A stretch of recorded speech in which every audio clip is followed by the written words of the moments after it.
Estamos estudando a Palavra do Senhor, o livro de 1 Reis, e temos falado a respeito da história de Acabe, Jezabel e também do profeta Elias.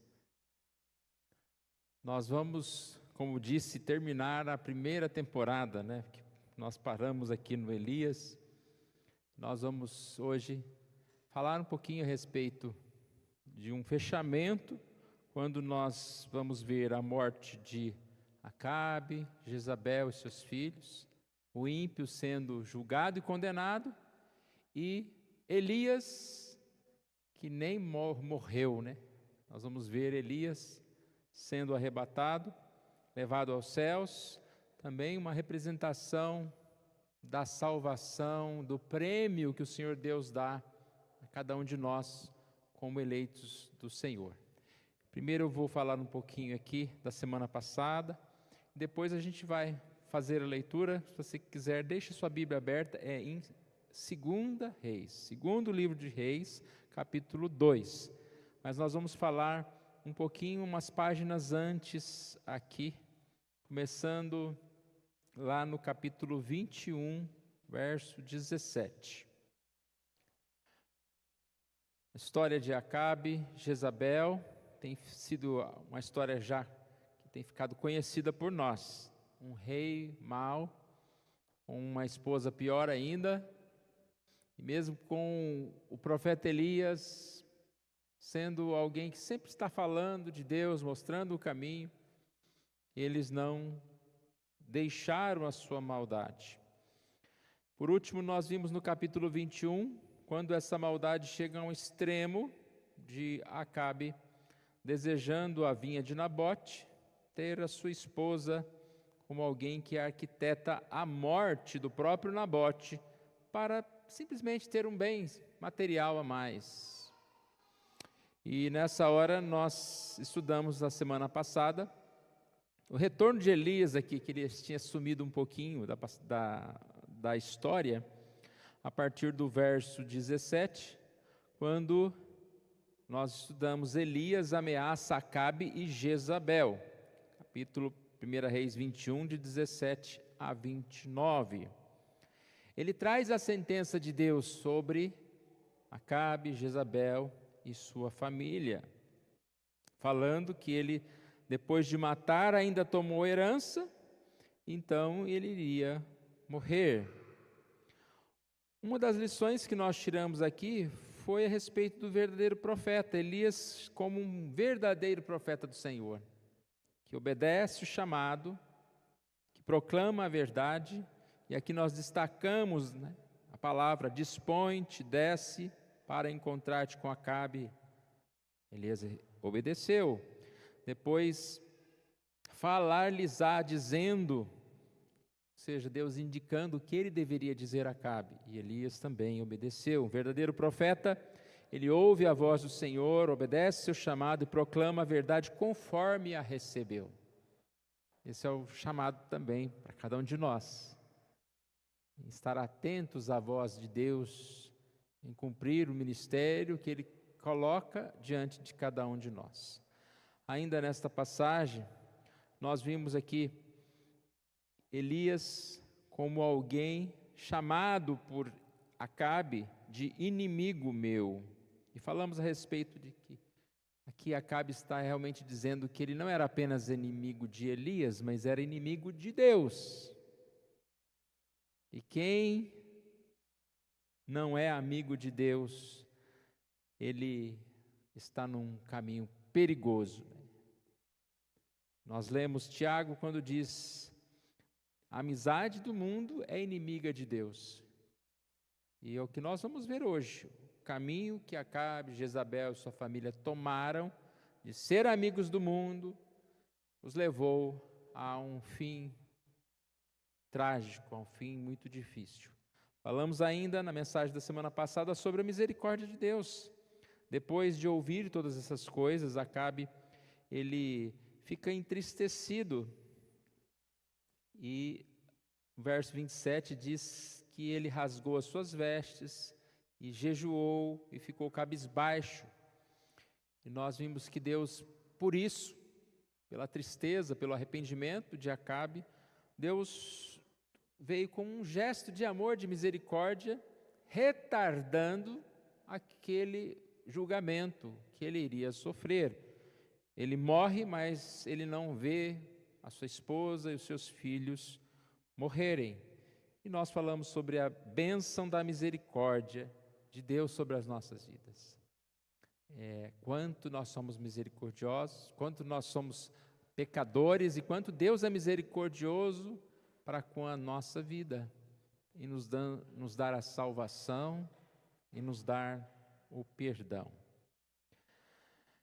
Agora então nós chegamos na parte do capítulo 22, verso 1, quando aqui há uma aliança entre Josafá, Judá e Acabe.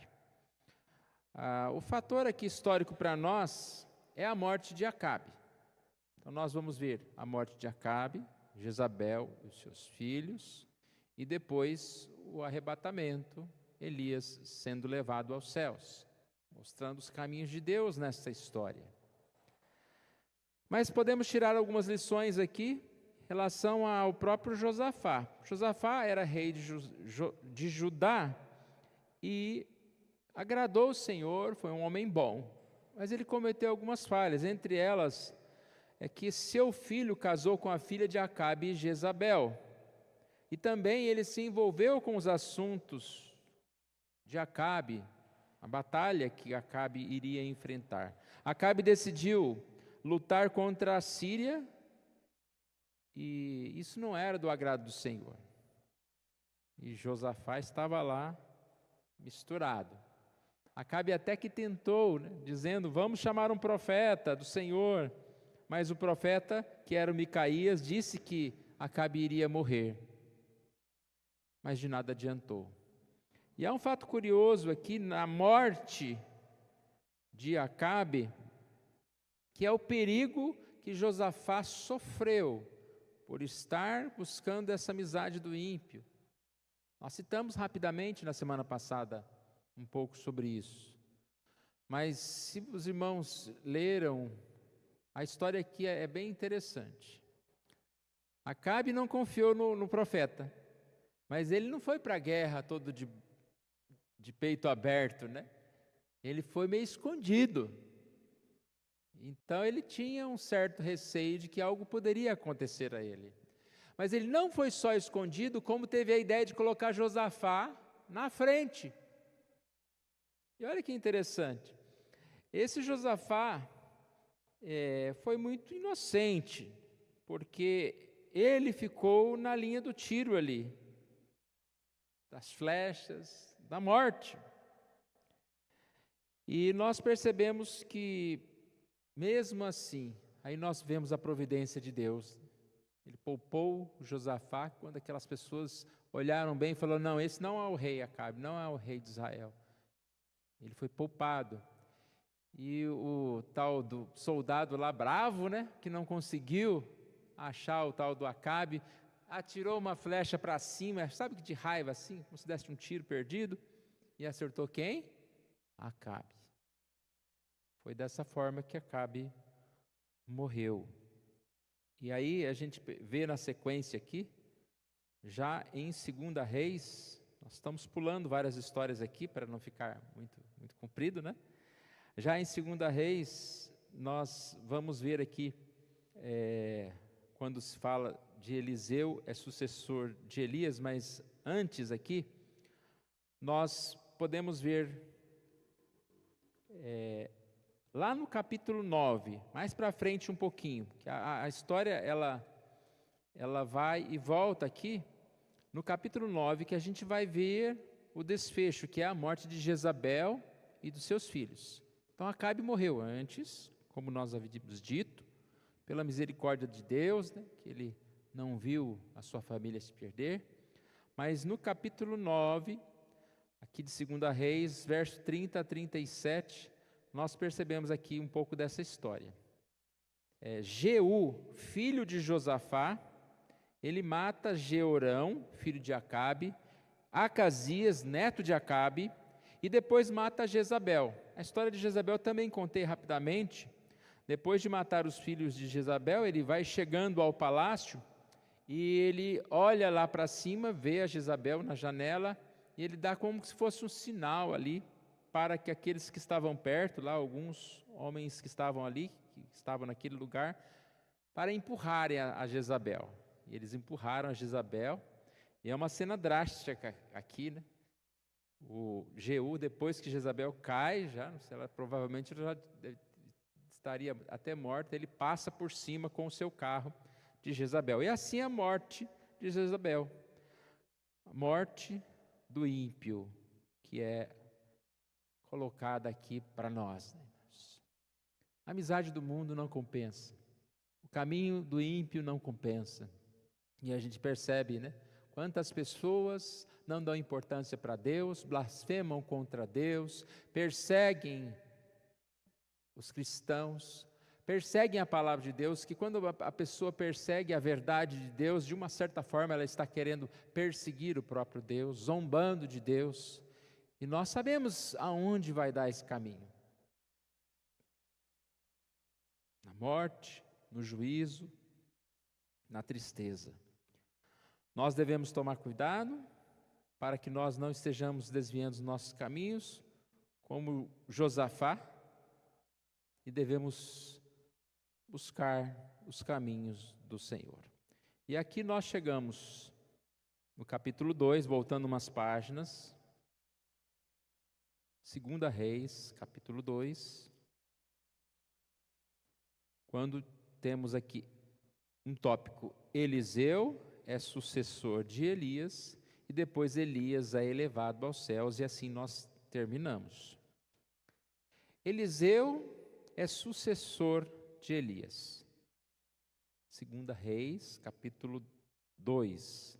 Quando estava o Senhor para tomar Elias ao céu por um redemoinho, Elias partiu de Gilgal em companhia de Eliseu. Disse Elias a Eliseu: fica-te aqui, porque o Senhor me enviou a Betel. Respondeu Eliseu: tão certo como vive o Senhor e vive a tua alma, não te deixarei. E assim desceram a Betel. Então os discípulos dos profetas que estavam em Betel saíram ao encontro de Eliseu e lhe disseram: sabes que o Senhor hoje tomará o teu senhor, elevando-o sobre a tua cabeça? Respondeu ele: também eu o sei, calai-vos. Essa mesma cena ela vai se repetir 3 vezes. Olha os detalhes que a gente vê aqui. Elias partindo para um lugar. Então primeiro ele partiu de Gilgal, partiu para Betel. Depois fala a mesma coisa, que ele partiu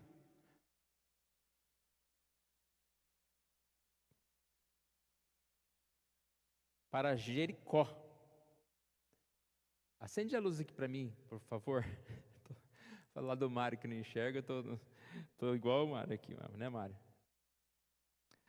Depois ele partiu para Jordão.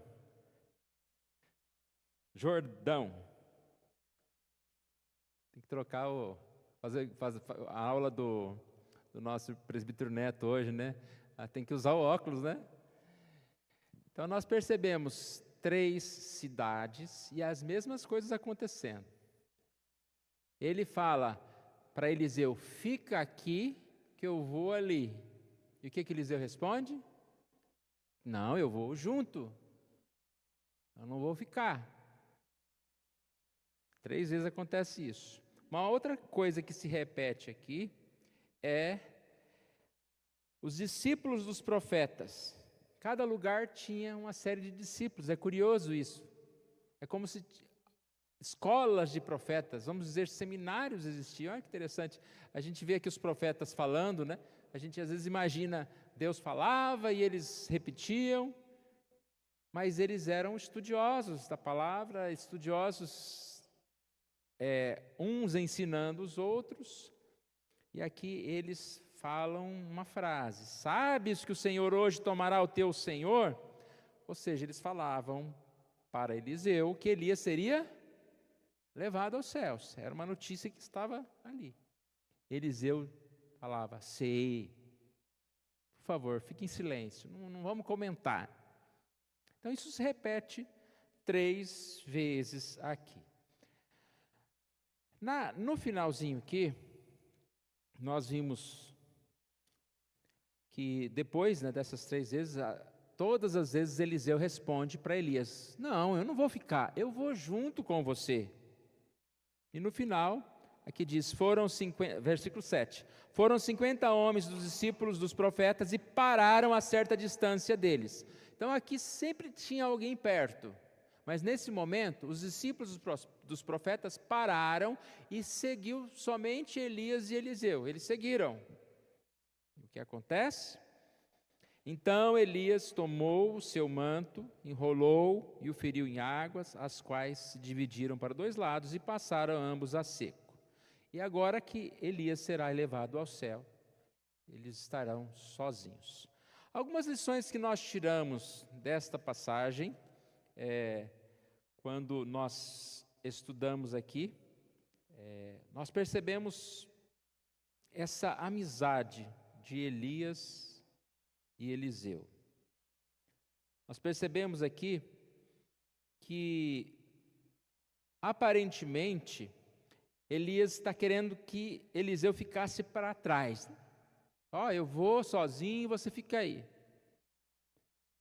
O comentário que eu li disse que aqui era uma forma de Elias estar testando Eliseu, ou seja, para ver se realmente ele estava firme na sua vocação, na sua devoção, no seu chamado. Sabe quando você fala, se você não quiser ir, não precisa ir não. Mas como não? Você vai precisar de mim, vai precisar de ajuda. Lembra que nós falamos, desde o momento em que Elias chamou Eliseu, desde aquele momento, Eliseu tinha 2 missões. Uma, servir Elias enquanto ele estivesse vivo. E qual a outra missão? Tomar o lugar de Elias. E ele estava perto do ministério. Irmãos, o ministério é estar perto. Estar perto uns dos outros. Nós estamos sempre ensinando, aprendendo. Nós estamos sempre nos preparando para substituir outros quando o outro faltar. Precisamos estar perto. E aqui a gente vê essa amizade, essa intimidade, esse amor. Ele diz, te seguirei. Percebemos aqui um trabalho junto. Nós vemos várias passagens na Bíblia falando dessa forma. Moisés e Arão, Davi e Jonatas. Paulo viajou com Barnabé, depois com Silas. Lucas também foi um companheiro constante de Paulo. Mesmo Jesus com os seus discípulos de 2 a 2, enviou os seus discípulos de 2 a 2. E aqui é um puxão de orelha para nós. Nós não somos apenas colaboradores do Senhor, mas também povo de Deus. E ao servir ao mesmo Senhor juntos, não deve haver rivalidade. Não deve haver rivalidade alguma no ministério. Eu disse puxão de orelha porque eu digo com tristeza que muitas vezes nós que estamos juntos, ao invés de sermos amigos, de estarmos aprendendo uns com os outros, de estarmos ajudando um quando o outro falha, muitas vezes nós estamos criticando quando alguém falha, muitas vezes nós queremos ser o primeiro. E essa rivalidade ela acontece em vários lugares. Quantas vezes a gente percebe, até mesmo, por exemplo, entre os pastores num presbitério, que deveriam ter mais amizade, infelizmente, às vezes um está falando, criticando o outro, o ministério do outro. E assim, na igreja, nas sociedades internas, na equipe de louvor e em muitos outros aspectos, nós falhamos, porque nós estamos aqui para aprender um com o outro, para ajudar um ao outro, para crescermos juntos no ministério do Senhor. A lição que nós aprendemos com Jesus sobre a questão de semear e colher, João 4, 37 e 38 diz: é verdadeiro ditado, um é o semeador, o outro é o ceifeiro. Ou vos enviei para ceifar o que não semeaste? Eu vos enviei para semear o que não semeaste? Outros trabalharam e vós entrastes no seu trabalho. Aqui é na linguagem revista atualizada mesmo. É interessante que, às vezes, você vai colher o que você não semeou. Eu, por exemplo, estou aqui numa igreja que tem paredes que eu não participei de nada dessa construção. Estou usufruindo disso. E você planta uma coisa que provavelmente outro vai colher mais tarde. Em 1 Coríntios 3, de 6 a 9, ainda falando sobre isso, Paulo diz: eu plantei, Apolo regou, mas o crescimento veio de Deus, de modo que nem o que planta é alguma coisa, nem o que rega, mas Deus que dá o crescimento. Ora, o que planta e o que rega são um, e cada um receberá o seu galardão segundo o seu próprio trabalho, porque de Deus somos cooperadores, lavoura de Deus, edifício de Deus.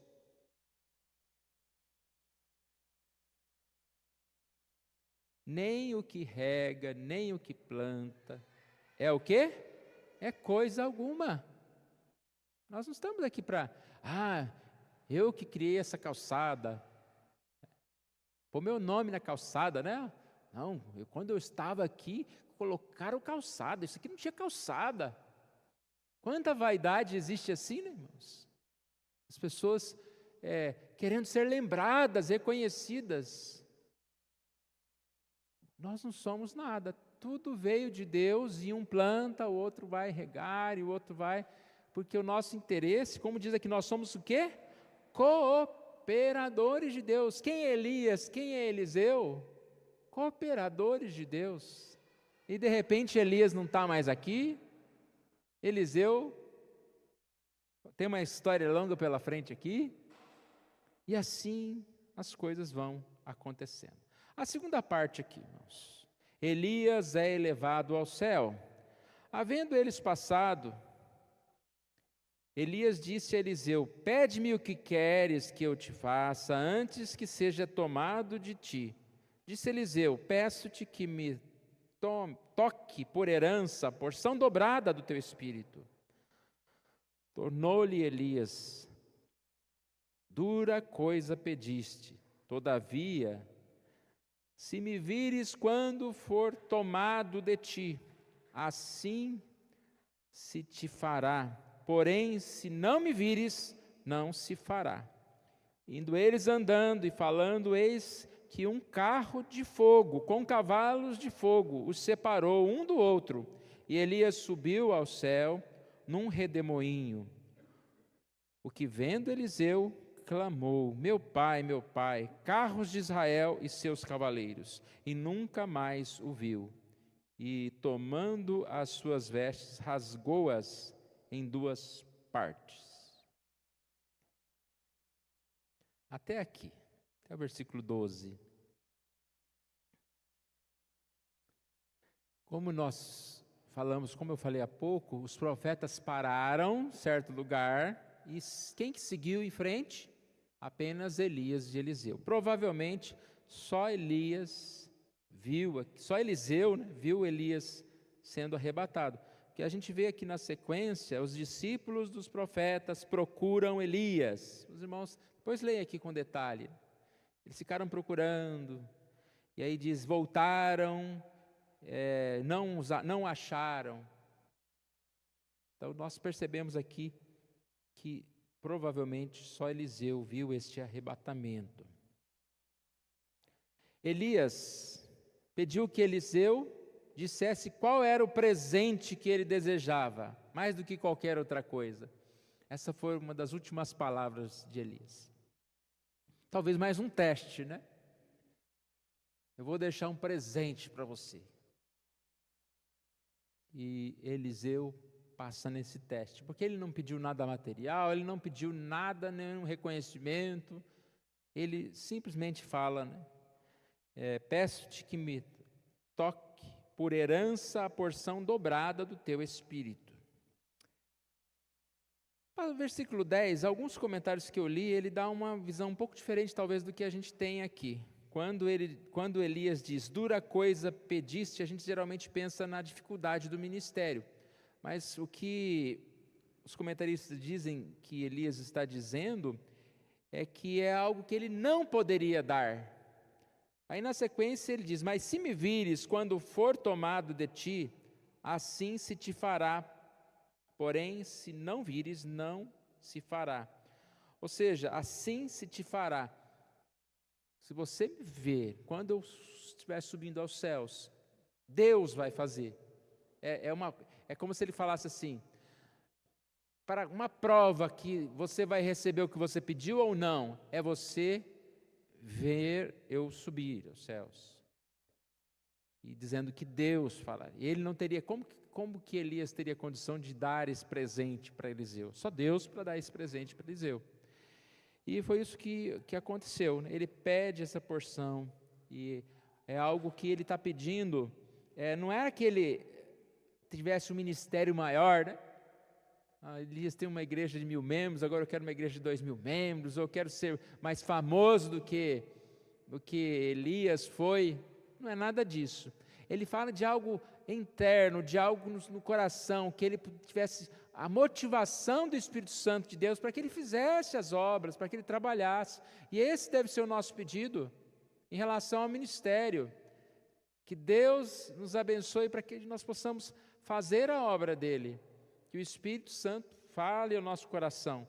Não apenas que nós tenhamos uma estratégia, uma condição, ou um sucesso, entre aspas, no ministério, mas que nós sejamos abençoados espiritualmente.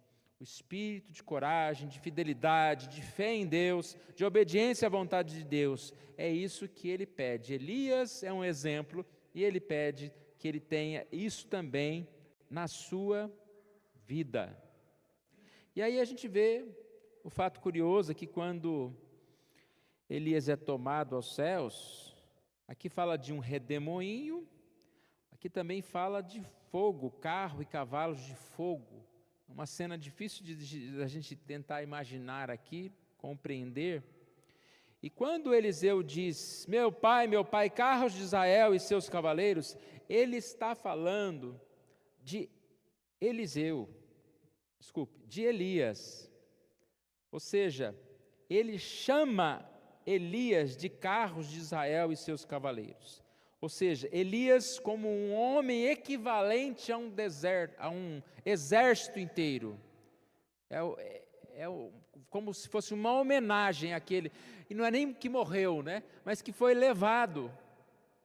Mas se foi levado vivo, ou se foi levado morto, mas que é vivo também, é vivo também, né? Ninguém morre no sentido que nós somos levados para Deus. Só que Elias foi de uma forma diferente para Deus. E ele fala, Elias, você é como um carro, você é um equivalente a um exército. Por que Elias é como um exército? Por toda essa história que nós aprendemos da vida de Elias, tudo que Deus fez na vida dele. Ele está falando da bênção que Deus fez na vida dele, e faz então essa homenagem ao seu grande amigo aqui. E nós podemos tirar como lição aqui, desse comprometimento com o ministério, até os últimos dias, foi ali do lado, seguiu, aprendeu, se dispôs a fazer tudo, clamou, pediu ajuda e foi abençoado. E aí a gente vai ver aqui uma sequência, né, de coisas que acontecem. Concluindo então, irmãos, nós podemos ver o que acontece numa história com o ímpio, o que acontece numa história com o justo. Esta é uma das milhares de histórias que se repetem tanto na Bíblia como na vida real. Todos os dias a gente vai ver uma notícia de um ímpio se dando mal, de um ímpio morrendo, de um ímpio perecendo. E mesmo se ele nesse mundo não sofrer, nós sabemos que se ele não buscou Jesus, se ele não entregou a sua vida a Jesus, se ele viveu para o mundo, ele pode ser mais bonitinho que seja, ele está perdido. Mas aqui a gente tem essa alegria de ver, como eu disse, não a morte, mas um exemplo do que acontece com o homem de Deus, com o servo de Deus, com aquele que é abençoado. O que vemos aqui, uma cena que está descrita em 1 Tessalonicenses 4, 17 e 18, quando lá diz: depois nós, os vivos, que ficarmos, seremos arrebatados juntamente com eles, entre nuvens, para o encontro com o Senhor nos ares. Elias foi um exemplo exatamente para que nós pudéssemos ver aqui o que acontecerá conosco. Aqui ele fala, nós os vivos, né? Paulo acreditava que ele estaria vivo, mas se Jesus voltar hoje, é o que vai acontecer conosco, sermos levados aos céus.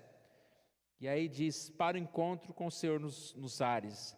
E assim estaremos sempre com o Senhor. Consolai-vos, pois, uns aos outros com estas palavras. Consolai-vos uns aos outros com essas palavras. Comentamos aqui que Paulo está instruindo uma igreja que estava com problemas, com dificuldades em relação ao pensamento lá naquela época, né? E que o corpo era uma matéria ruim, então eles não conseguiam entender como poderia haver uma ressurreição.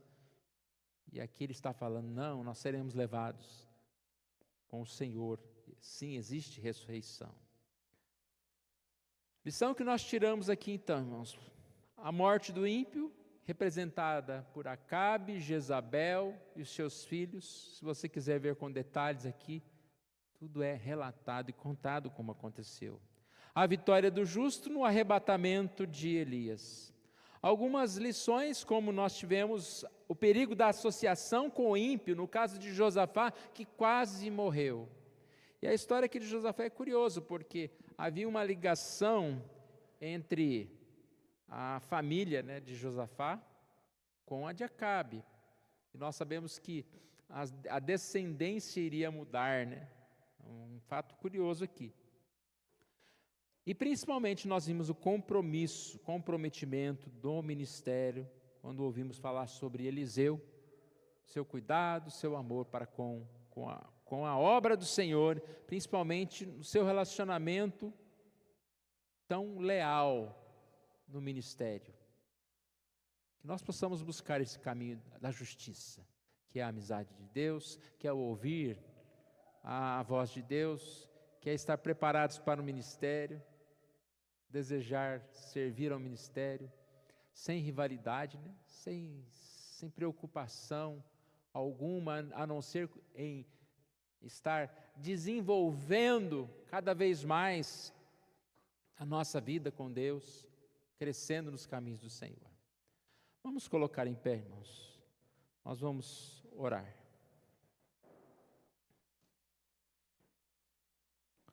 Pai querido, nós te louvamos, ó Deus, pela oportunidade que o Senhor nos dá. Agradecemos a Ti, ó Deus, pela Tua palavra. Os profetas falam hoje. Sabemos que a história que ocorreu no passado revela para nós verdades essenciais, importantíssimas para nós hoje. Que nós possamos, ó Deus, meditar nelas, buscando fugir dos maus caminhos, buscando, ó Deus, servir ao Senhor e aprender, ó Deus, dia a dia com o Senhor. Obrigado pela Tua palavra e que o Senhor Deus esteja abençoando a nossa semana, cuidando de nós, ó Deus, nos nossos caminhos, nos dando, ó Deus, sempre esse desejo de estudar, de meditar nas palavras de vida. Ó Pai amado, nós assim oramos, agradecidos em nome de Jesus. Amém.